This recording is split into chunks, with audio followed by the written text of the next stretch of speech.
그 대표적인 지역이 어디가 있냐면 태평로 지역입니다. 자, 그래서 지금 입주 예정이 7월 달이죠. 태양 디아나스 오페라라든지 아니면 입주를 했는 힐스테이트 달성공원역, 아니면 이제 또 인기를 많이 못 얻었던 힐스테이트 대구역 퍼스트 1차, 2차가 있습니다. 자, 이런 것들을 우리가 흔히 태평로 지역의 신축가 아파트라고 얘기는 하지만은 사실 조금 시기가 뒤에 진행이 되었기 때문에 분양가가 높은 상태였었고, 뭐 마이너스 8천만 원 마피 확인해 볼 수 있겠고요. 입주한 힐스테이트 달성공원역은 마피 1억 정도, 그리고 상대적으로 실거주 가치가 더 떨어지는 이 힐스테이트 대구역 퍼스트 같은 경우는 마피 1억 5천까지 나오고 있습니다. 야, 그래서 이런 마피 1억 이상 얘기했던 게 언제였나 싶을 정도로 오랜만에 좀 다가오는 느낌인데, 사실 늘 강조했던 것은, 안녕하세요, 함께 성장하는 일상 랑랑부동산 플러스입니다. 최근 제가 공매 물건이 쏟아지고 있다 이런 얘기를 했었고요. 대구 부동산의 흐름을 잘 보여준다고 생각이 듭니다. 자, 우리가 21년도 들어서면서 거래 절벽 현상이 빠르게 나타났고, 공급이 워낙 많았었기 때문에 22년도 중반기부터 입주장이라는 공포가 엄청났었습니다. 사실 입주장이라는 거는 그 아파트 단지만 딱 놓고 봤을 때에도 이 매물들이 참 많이 쏟아져 나오는 시기이기 때문에, 특히 입주민들 입장에서는 상당히 두렵다라고 얘기를 할 텐데, 그게 뭐 대구 전역으로 있었다 보니까 야, 이거는 대구 전체의 공포가 엄청났다. 그래서 뭐 미분양이라든지 공급수 이런 것들이 전국에 있어서 압도적인 수준이었습니다. 자, 그런데 뭐 시간이 약이라고 해야 될까요? 그런 것들이 이제 차츰 묻어져 가게 되었었고, 24년도 들어서면서부터 뭐 디어엘로라든지 아니면 도원 힐스테이트 이런 아파트들이 입주장이 남아있긴 했었지만은, 그래도 사실 뭐 입주장이 기회다라고 하는 표현들이 점점 사그라들게 되었습니다. 근데 이제 그 뒤로 나왔던 표현들이 뭐가 있냐면, 분양 자체를 좀 늦게 했었기 때문에 분양가가 엄청 높았었고, 상대적으로 그게 이제 미분양으로 이어졌다 보니까 입주 후에도 그 미분양들이 해소가 안 되었습니다. 자, 그래서 이런 것들은 이제 두 가지의 선택지밖에 없었던 거죠. 첫 번째가 할인 분양이었었고, 두 번째가 공매 절차가 진행이 되었던 겁니다. 자, 그래서 제가 얼마 전에 찍었던 영상이 이 공매 절차가 진행 중인 뭐 파동이라든지 아니면 동대구역의 한 개 동짜리 아파트, 이런 것들이 사람들 선택을 받지 못하는 상황이다 보니까 이제 전체적으로 나오게 되었다 이런 표현을 썼고, 앞으로도 이제 종종 나오지 않을까 이렇게 바라봤던 건데요. 야, 지금 마피라고 하는 게 다시 한 번 더 또 이슈가 되고 있는 상황입니다. 그 대표적인 지역이 어디가 있냐면 태평로 지역입니다. 자, 그래서 지금 입주 예정이 7월 달이죠. 태양 디아나스 오페라라든지 아니면 입주를 했는 힐스테이트 달성공원역, 아니면 이제 또 인기를 많이 못 얻었던 힐스테이트 대구역 퍼스트 1차, 2차가 있습니다.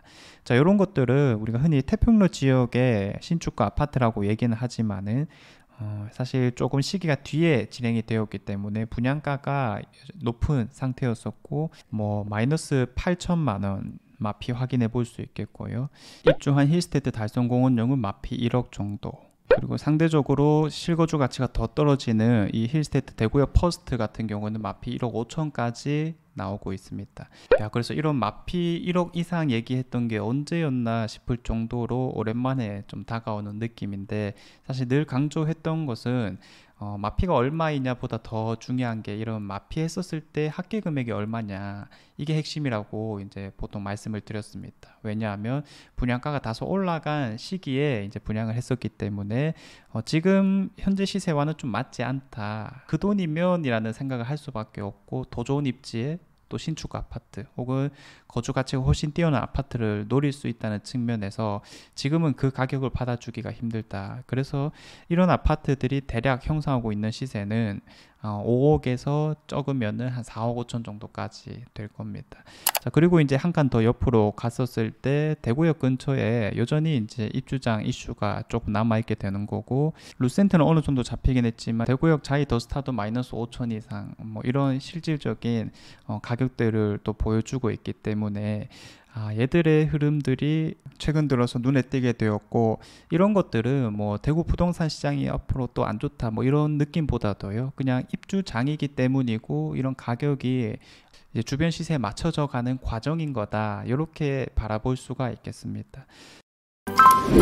공급에 있어서 이런 대구역 주변뿐만 아니라 항상 어디를 같이 잡았냐면 두 군데가 더 있거든요. 첫 번째가 이제 볼리동 본동 지역이고, 나머지는 파동입니다.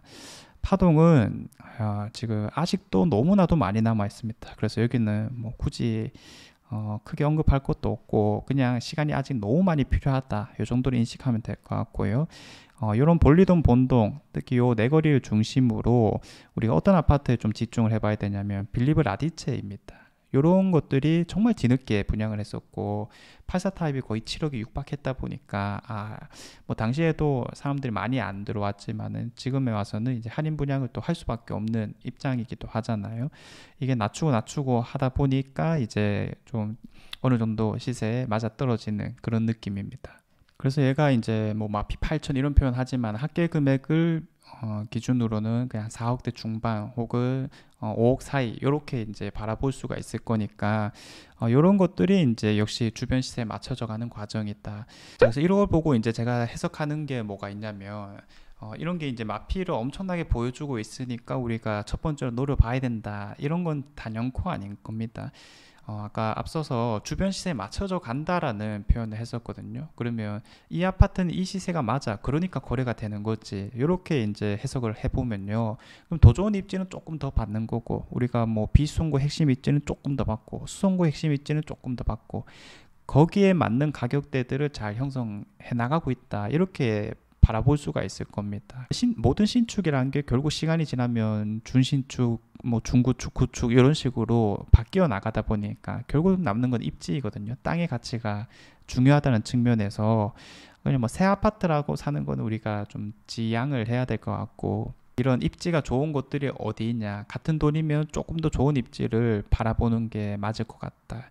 부동산 가격이란 게 항상 좋은 곳부터 먼저 올라가고 또 먼저 움직임을 보여줬고, 이런 것들이 현재 입장에서 서열화가 잘 되어 있다면 우리는 새 거를 마피 많으니까 사야지가 아니라 앞으로는 어디가 좀 더 많이 올라갈 수 있을까, 시간이 지났을 때 그 가치가 오랫동안 남는 곳이 어딜까, 이런 것들을 중점적으로 생각을 해봐야 됩니다. 그래서 앞서 말씀드렸던 마피, 물론 이제 입주장이 가까워지면 질수록 특히 저층 같은 경우는 우리가 특별히 좀 싸게 살 수도 있을 거다, 그런 동계산을 분명히 해보긴 해야 될 것 같고요. 만약에 그런 투자성을 살릴 거라면 우리가 정말 오랜 기간을 바라보는 게 아니라 뭐 한 2년 비과세 기간을 채웠을 때 다른 곳으로 바로 이동해야지, 뭐 이런 실질적인 투자 계획을 잡을 수가 있을 거고요. 그게 아니라 나는 뭐 실거주 가치로서 조금 오랫동안 살고 있는 집을 찾고 있어, 이런 분들이라면 그냥 단순히 신축이라서 바라볼 게 아닌 좀 더 좋은 입지를 바라볼 수도 있어야 된다. 시야를 넓게 보는 게 참 중요하고, 대구 분들과 이런 대구 부동산에 대해서 투자 얘기를 하다 보면 항상 제일 아쉬운 게 뭐가 있냐면은 시야가 조금 좁다는 게 있어요. 그냥 A라는 아파트를 바라보면서 이게 좋은지 나쁜지만 따지니까 그런 것들은 우리가 좋은 결과를 만들어낼 수가 없습니다. 다른 B, C, D와 비교를 했었을 때 그게 충분히 괜찮았냐, 아니면 그 A 아파트 살 돈으로 우리가 살 수 있는 최대치가 무엇이냐, 이런 고민을 우리가 실질적으로 해야 된다라는 겁니다. 어쨌든 이런 일련의 과정을 보면서 뭐 이런 입주장 이슈는 언제든지 발생할 겁니다. 아직도 고분양가인 것들이 분명히 있으니까 그런 것도 이제 개별적으로 바라보는 시기가 되었고, 저는 이게 정말 이제 거의 끝물이 왔다, 이제는 전체적인 시장의 흐름이라기보다는 개별 단지의 어떤 특수성, 이런 것들이 이슈가 되는 느낌이다 보니까 앞서 말씀드린 그런 포인트를 잘 잡아서 시야를 넓게 해서 내 똘똘한 채는 뭘로 잡을까, 이런 식으로 접근하는 게 가장 좋지 않을까 싶습니다. 그런 걸 이제 효율적으로 좀 풀어나가고 싶다면 저희 정규 강의나 특강을 또 이용해 보시면 좋을 것 같고요. 자, 아무튼 대구 부동산 시장이 사실 뭐 저는 어느 정도 정답이 있다라고 생각을 하고, 이제는 뭐 대구뿐만 바라볼 건 아니다, 우리보다 조금 더 뭐 좋은 입지가 있을 수 있는 부산이라든지 아니면 경기도, 수도권, 서울 이런 지역들까지 폭넓게 바라볼 수 있는 그런 지식을 갖췄다면 아마 가장 좋지 않을까 싶습니다. 자, 이상 제가 준비한 내용은 여기까지이고요. 다음에도 좋은 내용으로 찾아오도록 하겠습니다. 감사합니다.